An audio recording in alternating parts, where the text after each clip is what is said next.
bonjour. On va attaquer la dernière table ronde de la matinée.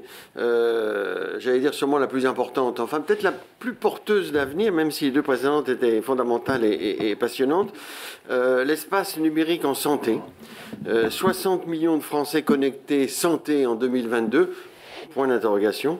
En janvier 2022, chaque Français disposera par défaut et automatiquement d'un espace numérique de santé, avec progressivement de nombreux services numériques et d'intelligence artificielle.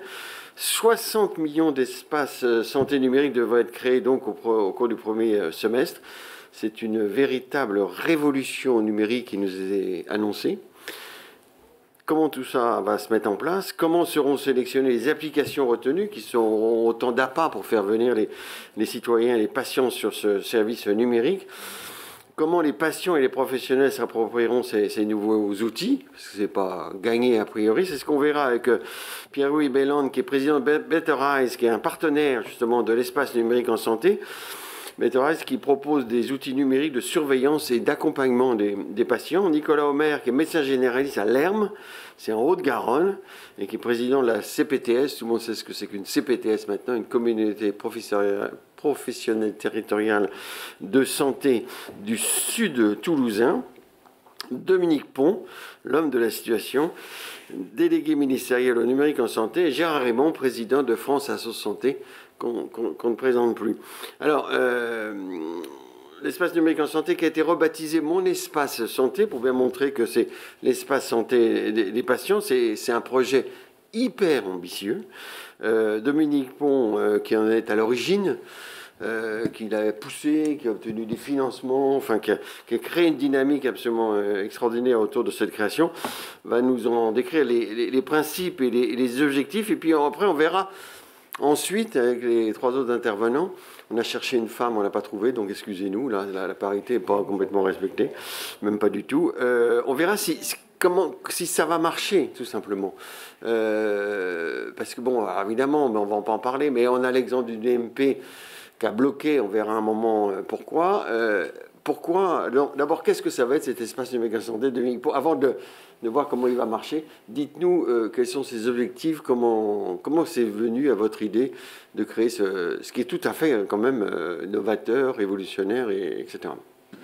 Le fait qu'il y en ait besoin en France de restituer aux citoyens français leurs données de santé, c'est pas super innovant, hein. C'est juste qu'on n'a pas été dans le match depuis 20 ans, quoi. Donc à un moment donné, il faut passer à l'action. C'était quand même l'ambition initiale du DMP de faire ça. Et puis, pour plein de raisons qu'on pourra détailler, voilà, on s'est perdu tous en route. On a échoué collectivement à faire le b.a.-ba d'un système de santé éthique, c'est-à-dire de dire aux gens, vous pouvez être acteur de votre santé en ayant accès et en gérant vos données de santé. Donc l'objectif principal, c'est de remettre le citoyen français dans la boucle et de lui dire, dans un cadre d'un service public, j'insiste sur cette notion, souverain, régalien, éthique, on peut proposer une plateforme numérique qui permet à chacun, depuis sa naissance et tout le temps de sa vie, de gérer ses données de santé, d'y avoir accès, de les ranger, de les partager, d'avoir des outils de communication, d'avoir des services numériques labellisés par l'État, mais développés par l'écosystème, mais en gardant cette vision qui, il y a 20 ans, était ringarde et qui aujourd'hui est fashion, c'est-à-dire une vision d'un numérique en santé souverain et citoyen. Donc ça, l'idée générale, c'est de le proposer à tous les Français à partir de janvier 2022, avec des territoires pilotes qui ont commencé déjà en Haute-Garonne, Loire-Atlantique et Somme depuis à peu près 3 semaines, où on est en train de tester techniquement, etc., etc. Alors quand vous dites proposer, il sera créé automatiquement. Comment ça va se passer très concrètement? Concrètement, chaque Français reçoit un courrier de l'assurance maladie ou un mail de l'assurance maladie lui disant « Voilà, on vous propose d'ouvrir votre espace numérique de santé ». Donc vous avez un code, avec votre carte vitale, vous enrôlez et ça devient votre coffre-fort personnel sécurisé de données de santé. Et vous avez à peu près exactement 6 semaines, donc un gros mois pour décider. Si vous ne répondez pas, par défaut, on l'ouvre pour que vos professionnels de santé puissent commencer à l'alimenter, pour que si dans 6 mois, vous vous dites « tiens, ça serait intéressant que j'y accède », on ait pu commencer à l'alimenter avec les médecins et les hôpitaux. Donc, ouverture automatique et par défaut, ça s'ouvre. Mais qu'est-ce qu'on va trouver de plus que dans le DMP? Alors, juste une petite question encore. Le NDP, moi, je l'ai ouvert, c'est compliqué quand même, parce qu'il y a un mot de passe bizarroïde, il y a double authentification. Enfin, est-ce que ça sera plus simple? Ouais, bon, alors, sur cette deuxième question, on ne peut pas avoir le beurre et l'argent du beurre en France. Soit on veut de la sécurité sur les données de santé, il faut être des moyens sécurisés. Et les moyens sécurisés, ils sont pas si simples. Alors c'est sûr que c'est plus sympa de faire juste un identifiant mot de passe ou une reconnaissance faciale, mais en transitant par des services qui sont pas forcément souverains d'ailleurs, avec des failles de sécurité aussi. Donc effectivement, au démarrage, il y aura des moyens où il faudra s'enrôler avec un code temporaire parce que c'est des données intimes et donc qui nécessitent d'être sécurisées. La CNIL impose aussi, et moi je pense qu'ils ont raison, des règles strictes, mais petit à petit, les mécanismes ergonomiques pour permettre d'y accéder de façon sécurisée tout en limitant les difficultés d'accès vont arriver dans les prochains mois. Donc je pense aux alentours de mars-avril, on commencera à avoir déjà des choses encore plus ergonomiques pour se connecter. D'accord. Alors qu'est-ce qu'on trouvera de plus ou différent que dans le DMP? En fait, il y a 4 fonctionnalités dans l'espace numérique de santé pour tous les Français. Il y a un coffre-fort numérique de données de santé à la main du citoyen, dans lequel le citoyen pourra dire, plutôt que de le ranger dans mon armoire, mon compte-rendu d'hospice, mon dernier résultat de biologie, mes allergies, mon consentement, toutes les données de ma santé, plutôt que de les mettre sous format papier, je peux les ranger dedans et ensuite les partager avec les médecins ou les hôpitaux. Deuxième fonctionnalité, au-delà du coffre-fort numérique, c'est une messagerie sécurisée de santé. C'est-à-dire tous les Français, on aura tous notre adresse de messagerie sécurisée de santé. Parce que bon, aujourd'hui quand même ça craint qu'en France, on continue d'utiliser WhatsApp et Gmail pour échanger de données de santé entre les professionnels et les patients. Ça transite par des serveurs en Californie. C'est pas possible quoi.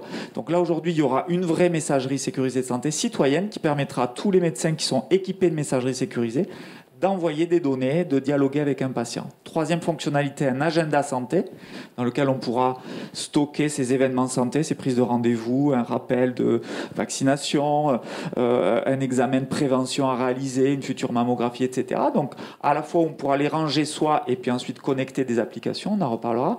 Et dernière grosse fonctionnalité qui traduit et qui est emblématique de la vision dont on pense que doivent se gérer les services publics modernes d'aujourd'hui, c'est-à-dire l'État fournit le coffre-fort que je viens d'expliquer souverain, mais il ouvre ce coffre-fort à des applications développées par notre écosystème, des start-upers, des hôpitaux, des industriels, des labos, qui eux sont labellisés par l'État, c'est-à-dire qu'ils respectent des règles éthiques, des règles de sécurité, et ensuite, quand les citoyens utilisent ces apps, toutes celles qu'on a vues tout à l'heure pitcher, si elles jouent le jeu de la synchronisation et de la labellisation, les données gérées par ces applications, le citoyen pourra dire je les récupère dans mon coffre-fort numérique. Voilà. Des rendez-vous, des applications de prévention, on en parlera de télésurveillance. Donc c'est la volonté d'avoir le beurre et l'argent du beurre, l'innovation, mais dans un cadre éthique fixé par l'État et sur une plateforme de collecte de données hébergée par l'État. D'accord. Alors après, on va voir un peu tous les écueils que risque de rencontrer ces espaces de santé numérique de santé. Gérard Raymond, vous êtes patient, vous êtes président de l'association France Asso Santé, président ancien ou vice-président de l'association, de la Fédération des diabétiques.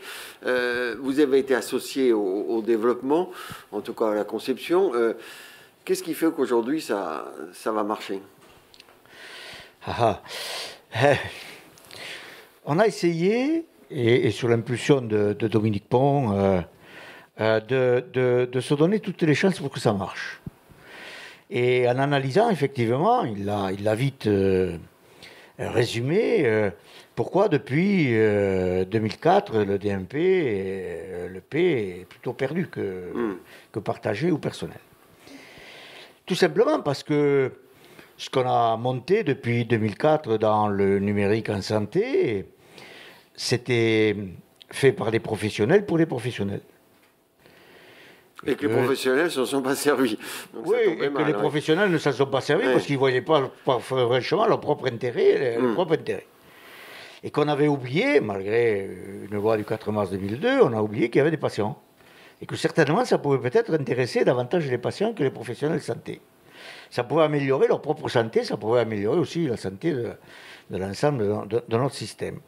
Et donc cette idée, effectivement, de revenir véritablement aux utilisateurs plus nombreux et aux intérêts premiers de ces nouvelles technologies, c'est-à-dire les usagers de la santé, c'est-à-dire les citoyens, c'est-à-dire les patients, eh bien, est une véritable révolution. Et c'est dans ce cadre-là qu'effectivement, on se donne aujourd'hui certaines chances, certains atouts de pouvoir réussir. Il faut convaincre aujourd'hui l'ensemble de nos concitoyens qu'effectivement ces outils-là, sous les conditions que vient de décrire Dominique, sont les conditions de pouvoir être mieux soignés, d'avoir une meilleure qualité de soins pour soi-même, mais aussi peut-être pour la communauté ou l'ensemble de nos concitoyens. C'est cet effort qu'il nous faut faire. Depuis toujours, on a dit aux patients qu'ils étaient bien, mais qu'il fallait écouter les conseils des professionnels de santé. C'est tout un changement de culture aujourd'hui.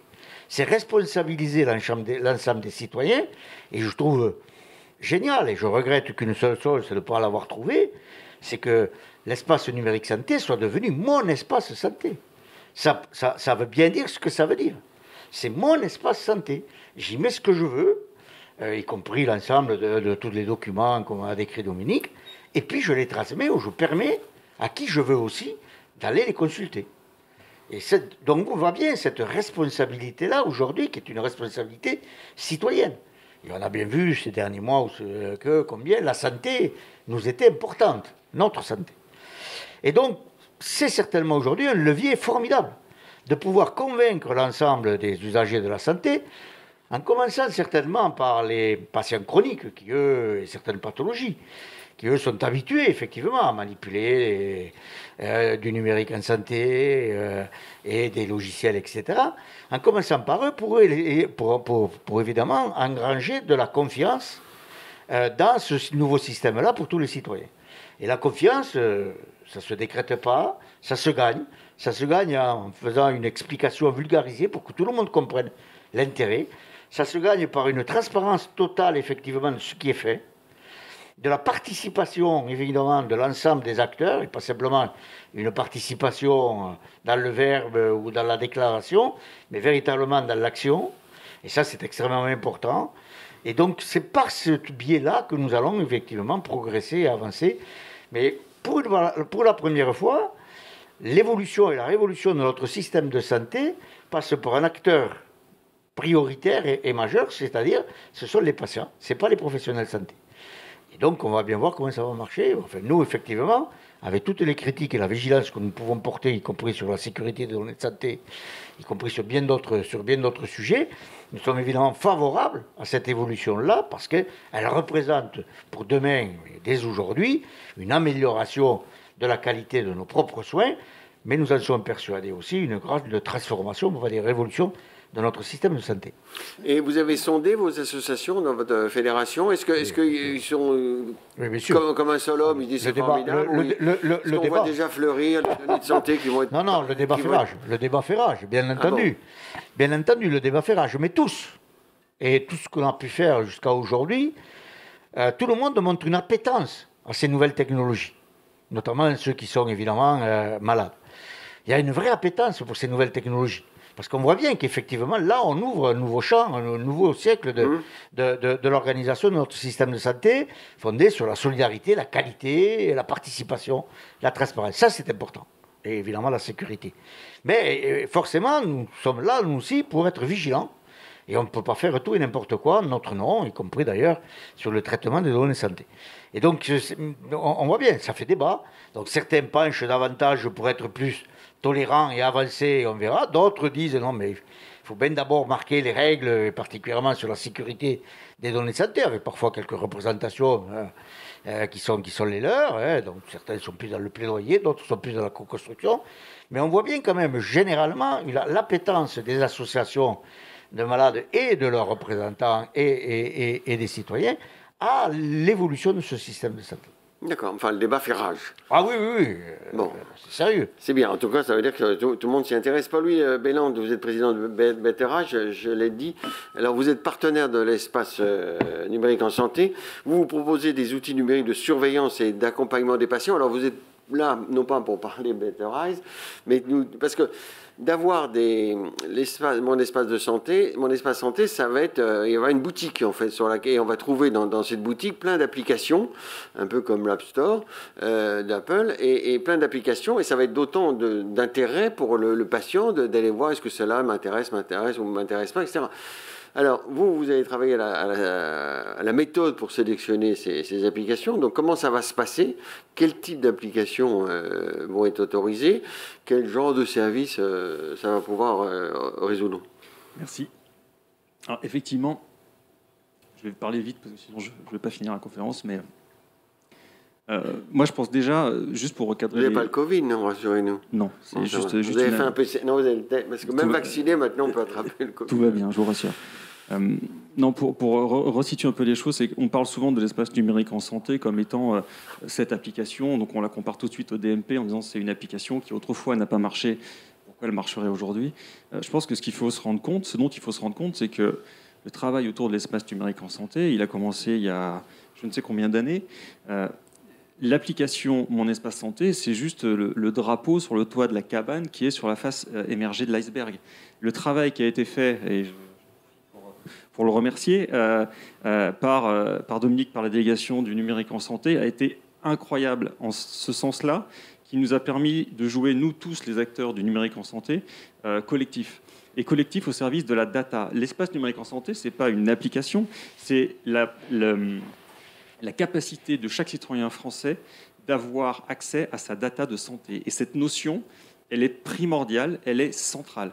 Elle est centrale pour des acteurs comme nous. Nous, je ne m'étends pas, on fait effectivement des outils qui permettent la télésurveillance des patients lorsqu'ils sont à distance des établissements de soins. Ce sont des vrais dispositifs médicaux. On utilise des datas des patients pour détecter de manière précoce des complications, des rechutes ou des toxicités en cardio, en oncologie. C'est des dispositifs médicaux classe 2A qui ont des bénéfices cliniques reconnus, qui allongent la durée de vie, qui permettent d'améliorer la qualité de vie. Il y en a même certains qui sont remboursés par l'assurance maladie. Mais on est on est en pleine démarche avec l'assurance maladie, justement, pour se faire prendre en charge ces outils-là par l'assurance maladie, parce qu'effectivement, il le faut, c'est un autre débat.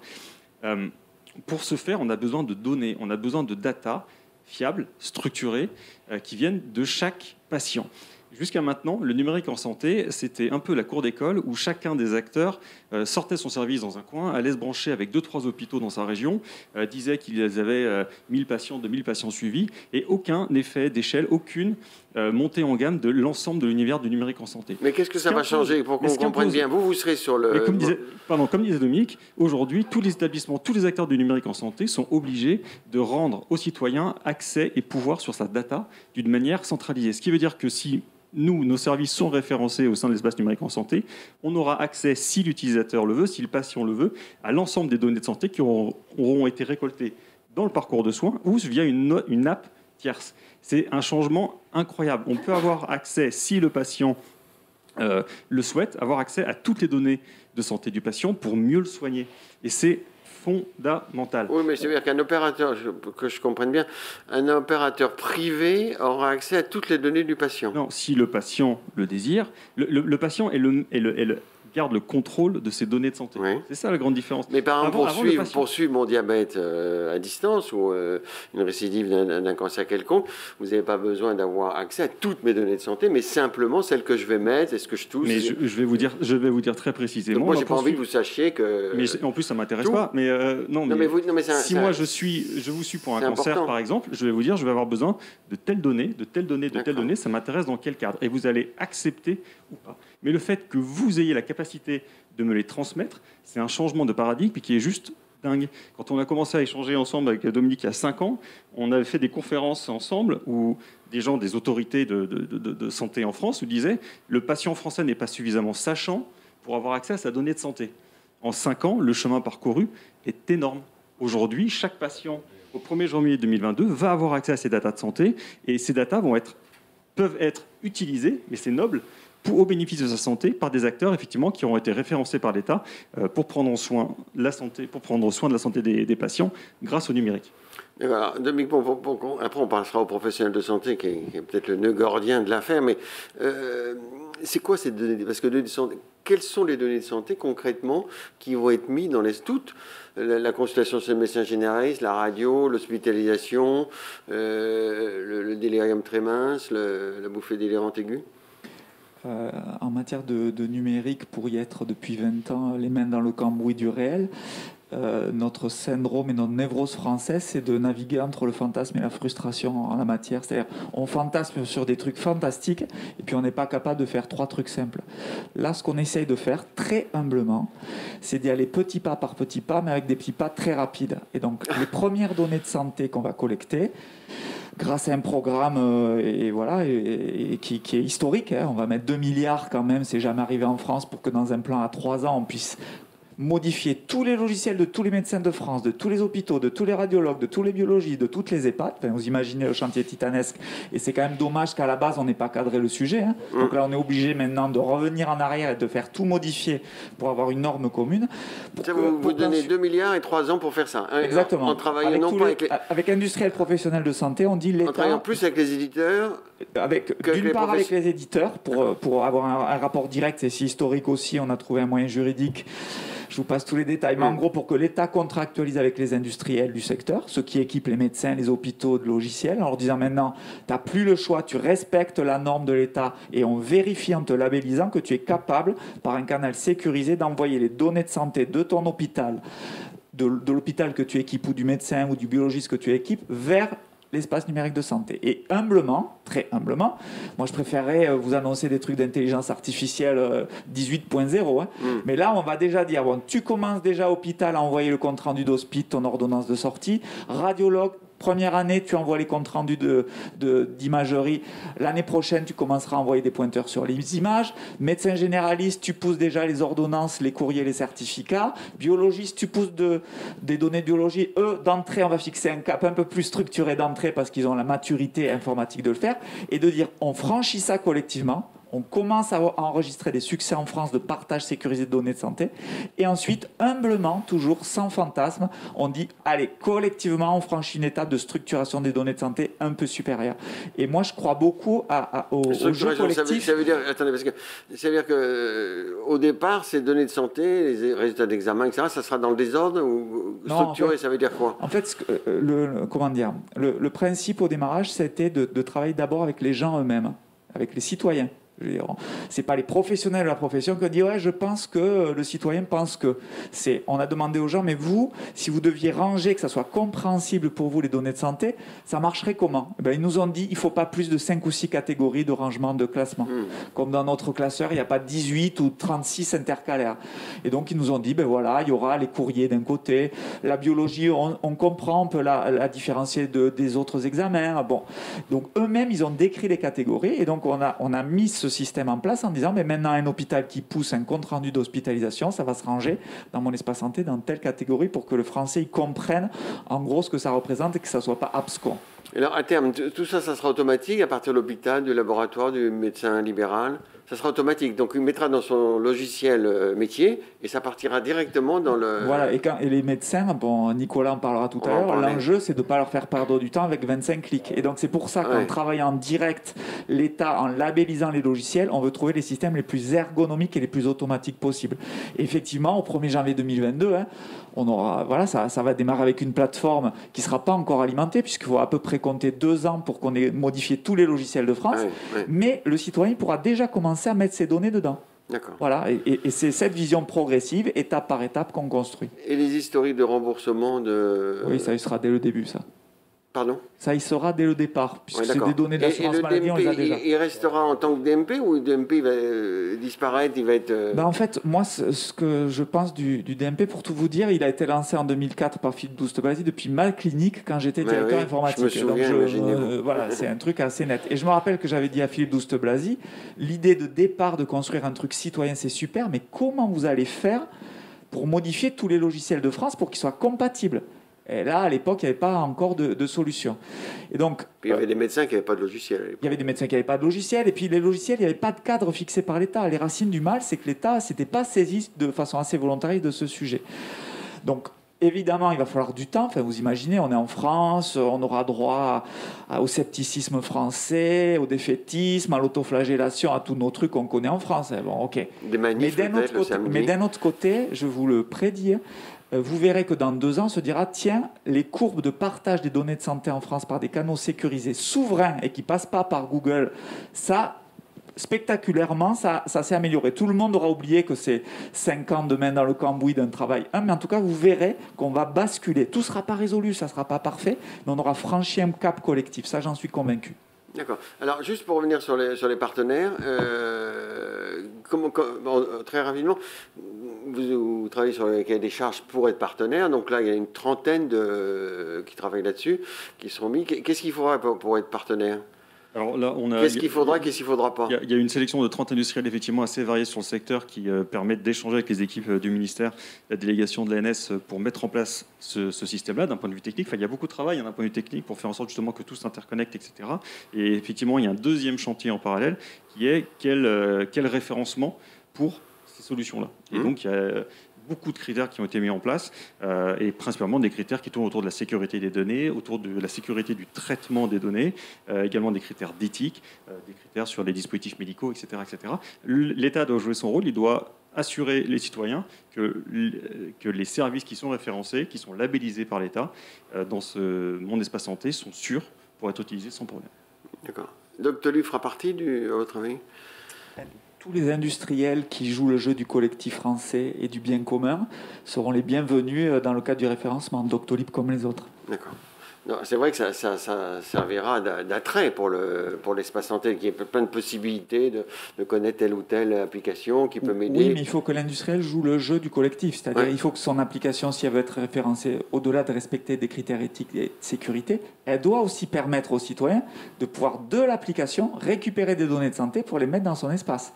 Donc ça veut dire qu'il faut que les gens et les industriels et l'ensemble des acteurs jouent le jeu du partage des données de santé pour le citoyen lui-même. C'est ça, en fait, le gros changement de paradigme. Le partage de données de l'industriel vers le citoyen, c'est l'intérêt de l'industriel, parce que l'industriel, il y a un business model derrière. Soit c'est payé par l'assurance maladie, soit c'est pas le patient. Oui, mais vous savez, vous avez plein d'industriels qui jouent le jeu, qui font un calcul économique en se disant, ma stratégie, c'est de rendre tout propriétaire et captif.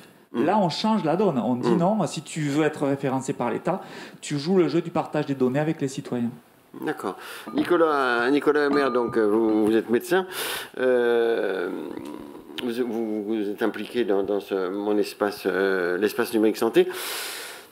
Alors, le DMP, une des raisons des difficultés, voire d'échec du DMP, c'est les professionnels de santé. On va le dire carrément. Pardon. Non, mais avec peut-être des bonnes raisons, sûrement d'ailleurs, parce que. Mais vous n'êtes pas allé, ça vous paraissait trop compliqué, vous n'avez pas fait les volets médicaux de synthèse, enfin bon. Voilà, donc ce qui fait que le DMP qui était au début partagé, personnel, et puis après pour le médecin, n'a pas fonctionné parce qu'il y avait les historiques de remboursement qui étaient quand même. C'est pas très pratique. Hein. Alors aujourd'hui, qu'est-ce qui ferait que les professionnels de santé en général, alors tout sera automatique, donc vous n'avez pas besoin qu'on vous demande votre avis. Votre compte rendu de consultation, il ira directement dans mon espace santé. Ça vous aussi ? Alors, effectivement, je vais essayer de donner un petit peu la contradiction en tant que médecin, professionnel de santé. Je m'exprime, je vais donner un peu de féminisation, effectivement, sur notre histoire au nom de la Fédération nationale des CPTS, parce qu'en fait, c'est aussi une loi de santé qui a permis de coordonner nos actions, de travailler ensemble. Il y a quelques années, Dominique le rappelait, chacun travaillait un petit peu chacun à côté de son voisin. Et de plus en plus, les MSP, les maisons de santé, se sont créées pour travailler à quelques-uns. Et puis maintenant, les CPTS. Donc à l'échelle d'un territoire, je vous donne l'exemple du mien. J'ai 50 communes et 150 000 habitants. Il faut faire travailler ensemble, bien sûr, l'ensemble des professionnels de santé. Et aujourd'hui, on n'en est plus au nuage de fumée, effectivement. Et donc, on est obligé de se doter d'un certain nombre d'outils numériques. Et on attend, je dirais presque impatiemment, le dossier médical partagé nouvelle mouture, qui est un petit peu comme le téléphone ou comme un smartphone. C'est-à-dire que pour reprendre, pour que ce soit bien clair, il y a d'un côté un outil de communication qui est en fait mon espace santé dans lequel en fait on va retrouver, et nous on peut pousser, ça ne sera pas automatiquement, autant l'ouverture des comptes pour chacun des citoyens va se faire automatiquement, sauf s'ils le refusent, mais par contre il va falloir pousser nos informations médicales, si le professionnel de santé, si l'hôpital le souhaite, dans mon espace santé. Il faut appuyer sur un bouton. Exactement. Et donc ça, c'est le travail lourd qui a été effectué avec les industriels pour qu'ils achètent et qu'ils créent ces connecteurs entre le logiciel et mon espace santé. Donc ça, c'est le canal de communication. À côté de ça, il va y avoir une messagerie sécurisée. Donc où on va pouvoir discuter de façon à la fois sécurisée, mais effectivement il y a des données de santé qui vont rester sur notre territoire avec notre patient. Donc c'est pour ça que, encore une fois, tous les patients ne sont pas des geeks. Mes patients, quand ils viennent me voir, ils ne me disent pas « Docteur, quel est votre mail ?» Ils me disent « Est-ce que vous pouvez me soigner ?» Et d'ailleurs, j'ai pas ramené mon ordonnance, mais je sais que vous avez tout là, docteur, dans votre ordinateur, parce que j'ai toute sa santé. Donc aujourd'hui, il y a déjà des applications qui existent à foison où les patients peuvent mettre déjà et c'est encore assez peu utilisé. Et il y a plusieurs facteurs en fait qui vont permettre l'essor. Bien sûr, une obligation, parce que contractuellement. Obligation de qui ? Il va y avoir un décret d'application qui va... Nous, ça rentre dans l'avenant 9 de notre convention. C'est-à-dire quand on est médecin et qu'on a un remboursement, on est conventionné. Et il y a l'écriture d'un l'avenant 9 dans lequel, en fait, on va avoir plusieurs missions, dont celui, et on est incité financièrement à utiliser, en fait, des outils d'interconnexion labellisés. Et cet outil, mon espace santé, donc il aura un intérêt financier pour les médecins, mais aussi pour les hôpitaux, les structures. Mais ça, c'est pas une obligation. Le médico-social. Et puis, il y aura, j'imagine, une phase 2, mais je ne suis pas dans les petits papiers. Dominique pourra en dire plus que nous. Certainement, où il va y avoir une coercition à un moment donné, où, après la phase d'initiation et d'incitation, si ça n'est pas utilisé, eh bien, il y aura peut-être un rappel à l'ordre et des choses comme ça. Enfin, je ne suis pas là, moi, pour m'auto-flageller. Je suis là en tant que médecin, où on a une vision nationale dans nos organisations pour amener ce numérique. Voilà, pour qu'on comprenne bien, c'est que vous dites qu'il faudra que je pousse telle ou telle information pour qu'il aille dans l'espace numérique de santé, mais que ça sera pas votre dossier médical, parce que ça sera un volet médical de synthèse ou pas. Alors, très concrètement, je l'ai essayé avec... C'est compliqué, vous n'avez pas transféré votre dossier médical. Non, je l'ai essayé avec des patients avant de venir, comme on était département expérimentateur. Quelques patients ont ouvert leur DMP, leur espace santé. C'est un lapsus. Mais parce qu'il y a encore le DMP sur mon espace santé. Donc, il y a une histoire aussi au-delà de ça. Il faut respecter notre histoire collective. Et donc, à ce moment-là, j'ai accès, moi, avec la lecture de la carte vitale sur mon logiciel, à un petit connecteur, parce que j'ai un logiciel qui est assez développé où l'éditeur de logiciel a créé ce bouton. Et à ce moment-là, je peux pousser ce que je veux. Il va me proposer, est-ce que vous voulez pousser vos documents, les biologies, vos examens complémentaires ou ainsi de suite. Et donc, j'ai appuyé sur ce qui m'intéressait. Donc là, j'ai transféré en fait les documents qui sont des lettres de liaison avec mes confrères. J'ai demandé à mon patient aussitôt, avec son smartphone, de regarder. Il était sur son espace santé. Et il avait accès aux différents, parce qu'effectivement, il a une maladie chronique. Et ce lien vie-hôpital... Donc c'est très simple. Il y a ce petit connecteur qui va être... C'est ça. On choisit ce qu'on veut mettre dans mon espace santé. Voilà. Et on envoie ce qu'on pense devoir être intéressant pour le patient. C'est-à-dire qu'il y a une interface qui se met en place à ce moment-là entre notre logiciel et mon espace santé, où on va choisir, on a la latitude de dire tiens, je veux mettre que la rhumatologie et pas les lettres des cardios, par exemple, pour éviter. Et encore une fois, au début, il va falloir inciter, ça prend un certain temps, il faut être sûr que ça aille pas. Donc c'est pour ça qu'il y a toute une phase d'expérimentation aujourd'hui sur 4 départements. Dont la Haute-Garonne. Dont la Haute-Garonne. Et où 3 représentants de la Haute-Garonne. Le Sud-Ouest, effectivement, est en force ce soir, cet après-midi. En tout cas, un certain nombre de dossiers, effectivement, et ça va être exponentiel, va être ouvert de par ces incitations financières et puis parce que les patients vont le réclamer. Encore une fois, quand un patient vient au cabinet et nous dit, ou va à l'hôpital, se fait opérer, et dit, au fait, docteur, vous avez pensé à mettre ça dans mon espace, parce que mon médecin traitant, il a besoin. Effectivement, on a déjà une messagerie sécurisée, on a encore des choses qui existent, qui ne sont pas assez utilisées, et on a des connecteurs. Là, en fait, l'idée, c'est de mettre ça dans le pot commun du patient, et en plus, il sera en libre lecture. Donc, on change de paradigme. On était sur quelque chose porté sur le professionnel de santé et plutôt centré autour des médecins sur le secret médical. Et puis là, on se dit, tiens, on va le faire autour du patient. Et puis, c'est chaque professionnel qui va aller piocher ce dont il a besoin. Il se retrouve à l'hôpital. OK, j'ai mon dossier médical sous le bras qui est dans mon smartphone. Je vous donne accès si vous le souhaitez. Est-ce qu'à votre avis, les médecins vont dire on veut une rémunération particulière parce que c'est un surcroît de travail? Bien sûr.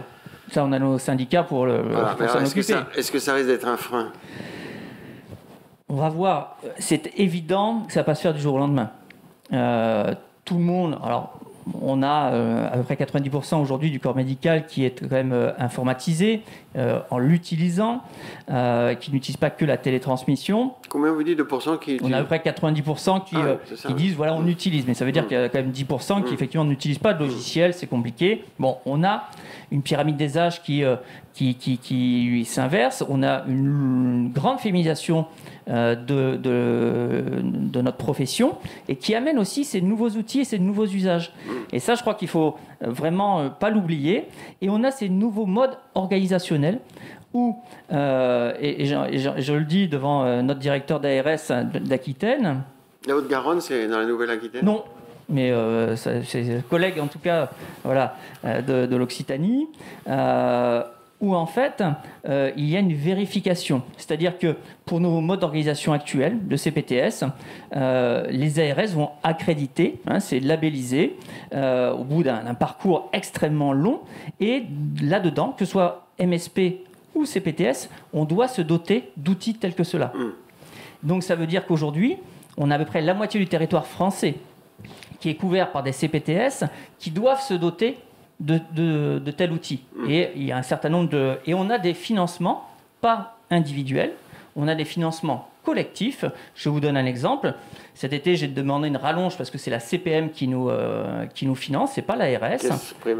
La Caisse primaire d'assurance maladie. On a l'honneur effectivement de recevoir son directeur national tout à l'heure, Thomas Fatome, qui, dans cette loi de santé, donne un financement. Cet été, on a trouvé une étudiante en santé qui a fait le tour des médecins, qui a fait le tour des popotes avec son smartphone et qui a téléchargé, qui a montré mon espace santé, qui a téléchargé un outil collaboratif, des choses comme ça, parce qu'encore une fois, ça ne va pas se faire du jour au lendemain.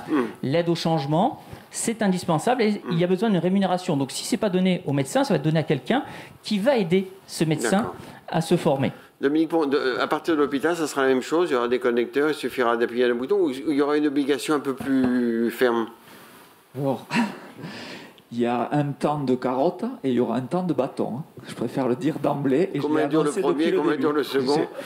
Donc, en gros, là, on met 2 milliards, on donne de l'argent aux industriels pour qu'ils jouent le jeu maintenant de normalisation d'État. On finance les hôpitaux pour qu'ils jouent le jeu du partage des données de santé et on leur a démerdé, j'allais dire, les soucis techniques avec leurs industriels pour bien labelliser. Pareil avec les médecins, donc les radiologues, les biologistes, etc. On dit, on fait ça, on donne de l'argent pour que vous jouiez le jeu du partage. Tant de... si les gens ne jouent pas le jeu du partage, à ce moment-là, on touchera au financement direct. C'est annoncé. Dans le cadre du financement des hôpitaux, il y aura des critères de partage des données de santé dans les critères de financement IFAC, qui est une grosse part maintenant de plus en plus importante du financement des hôpitaux. Dans le cadre de la ROSP et la partie forfaitaire des médecins libéraux. Rémunération aux objectifs de santé publique pour les libéraux. Exactement. Dans le cadre de cette rémunération forfaitaire, les critères numériques de partage des données de santé selon les règles dictées par l'État vont être introduits dans la ROS. Donc, bien sûr qu'on est en France, on n'est pas dans un État totalitaire, donc ça se fera toujours en discussion, mais là, il y a un volontarisme en disant maintenant, il faut y aller. D'accord. Alors, on arrive au terme de cette table ronde. Donc ce qu'on vous a demandé, comme aux autres tables rondes, c'est qu'est-ce qui fait qu'on va vraiment avancer, franchir un cap? Quel est le levier qui fait que, comme ce que ce soit pour l'organisation des soins sur les territoires, la santé publique et cet après-midi, le financement de la dépendance ou justement les relations ville-hôpital, qu'est-ce qui fait, en une phrase, alors, on va commencer par vous. Le collectif. Et le collectif. Oui, ça c'est pas. Vous pouvez détailler. Bien, je détaille. Oui, un peu parce que le collectif, on ne comprend pas. Ouais, mais j'allais détailler. Le sujet, c'est que ça fait des années que tous les industriels travaillent ensemble et avec les pouvoirs publics, avec les autres. Enfin, il y a un vrai travail collectif depuis des années pour permettre tout ça d'arriver. Il y a des ateliers toutes les semaines avec les équipes. C'est incroyable ce qui est en train de se passer. Et c'est pas le futur. Ça se passe depuis des mois parce que l'espace numérique en santé, mon espace santé, sort le 1er janvier prochain. Donc oui, tout le monde travaille dans cet objectif. Il faut que tout le monde continue à travailler et il y a les financements. Et on se concentre avec un peu plus d'optimisme vers le futur et on pense que ça va fonctionner. Et ça va fonctionner parce que c'est dans l'intérêt du patient. Nicolas Omer. Le levier, alors, hein, pas du wishful thinking. Le temps sera le premier levier, comme pour toute chose. Il est incompressible. On n'est pas dans l'instantanéité de nos générations. C'est pas très enthousiasmant. Ça. Non, mais là je suis réaliste. Moi, tous les jours, je suis dans mon cabinet et on connaît notre métier. Et les médecins ne sont pas des geeks. Ils ne sont pas là pour changer de logiciel, s'abonner, des choses comme ça. Il va falloir de l'énergie et de l'accompagnement. Nous avons des leaders qui sont extrêmement pertinents. Dominique a effectivement révolutionné le numérique en santé à la demande du Premier ministre et du ministre de la Santé il y a un peu plus de 2 ans. Ça a franchi des caps qui sont stratosphériques pour les professionnels de santé. Et puis, on va dire que tout le monde est devenu un peu plus aussi utilisateur du numérique. Donc, les patients utilisent plus facilement le numérique, les médecins aussi. Donc, ce temps, et on a bien vu que c'est allé très vite sur le numérique, même au niveau des entreprises. Donc, on a bon espoir, effectivement, que ça aille un peu plus vite, qu'on ne soit pas sur un temps, sur une échelle d'un DMP de 15 ou 20 ans, en ayant utilisé des dizaines et dizaines de millions d'euros. Donc ça va se faire avec de l'énergie et de la volonté. Dominique Pont. Dans les leviers qui ont été actés et qui vont se déployer, il y a quand même 2 milliards. Je veux dire, c'est historique. Il n'y a jamais eu cet argent-là décidé par un gouvernement pour accélérer les choses. Pour moi, le deuxième facteur de succès auquel je crois beaucoup, c'est qu'on a enfin un vrai rapport mature entre l'État et les industriels du secteur de la santé. C'est-à-dire que dès lors qu'il y a ce rapport presque de client-fournisseur avec une exigence fixée par l'État, avec un financement de l'État, mais avec des industriels qui jouent le jeu, ça va quand même changer la vie des médecins. Ça ne va pas se faire du jour au lendemain, mais en tout cas, c'était clé que les industriels jouent le jeu. Sans les industriels, vous pouvez fantasmer ce que vous voulez, ça ne marchera jamais. Et le troisième point, à mon avis, qui est un facteur clé de succès, et ça, c'est aujourd'hui mon inquiétude, c'est le manque d'humilité française. C'est-à-dire qu'on n'arrête pas en permanence de dire il n'y a qu'à Faucon, comment ça se fait qu'on n'est pas encore Google. Et donc, acculturer tout le monde à une forme d'humilité en France en disant non, mais ce n'est pas une course de sprint, c'est une marche en montagne, humblement on va franchir mètre à mètre, collectivement en France. Ça, c'est encore un autre challenge culturel et je compte sur vous en termes d'acculturation médiatique. Gérard, vous savez l'histoire qu'on raconte mais je vais la faire courte, entre les Allemands et les Anglais sur la vaccination. Il suffit de dire aux Français, vous n'avez pas droit. Et donc, comment ça, j'ai pas droit? Donc, vous n'avez qu'à dire, mon espace santé, vous n'avez pas droit, à moins que... Voilà. Non, je pense que pour la première fois dans ce projet, on fait confiance aux citoyens, aux patients. Et ça, c'est vraiment la première fois dans le système de santé.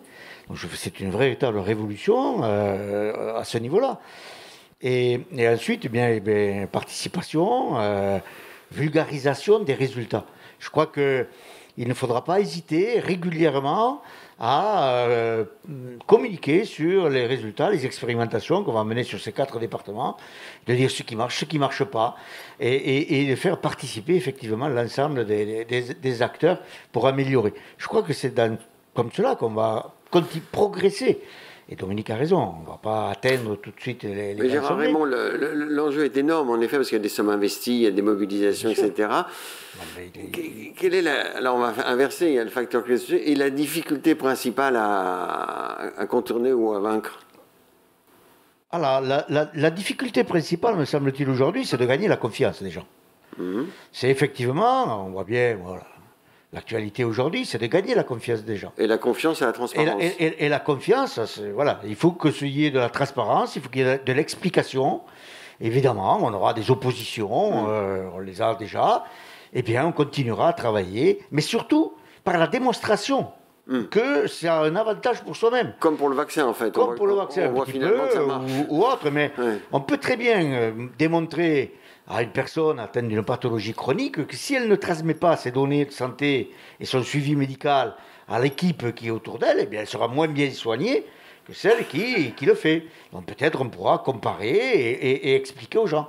Donc je pense qu'effectivement, on s'engage sur un chemin qui est relativement long. On ne va pas, au 1er janvier 2022, avoir 65 millions de mon espace santé garni et pas du tout. On va s'engager sur ce chemin-là d'explication, d'accompagnement, de compréhension. On a aujourd'hui 7 ou 8 millions de personnes, on appelle la fracture numérique, qui sont incapables, effectivement, ou qui n'ont pas d'Internet, etc. Donc il y a tout ce travail-là aussi à mener. Il faut qu'on le mène, et je pense que ce qui est pour nous, vous comprendrez bien que je peux que m'en féliciter, ce qui est important, c'est qu'on nous fait confiance, d'être un véritable acteur pour avancer dans ce progrès, dans cette révolution-là. On donne rendez-vous dans un an. Merci messieurs. Merci, on y voit plus clair. Merci, vous avez été très pédagogique et on va vous applaudir.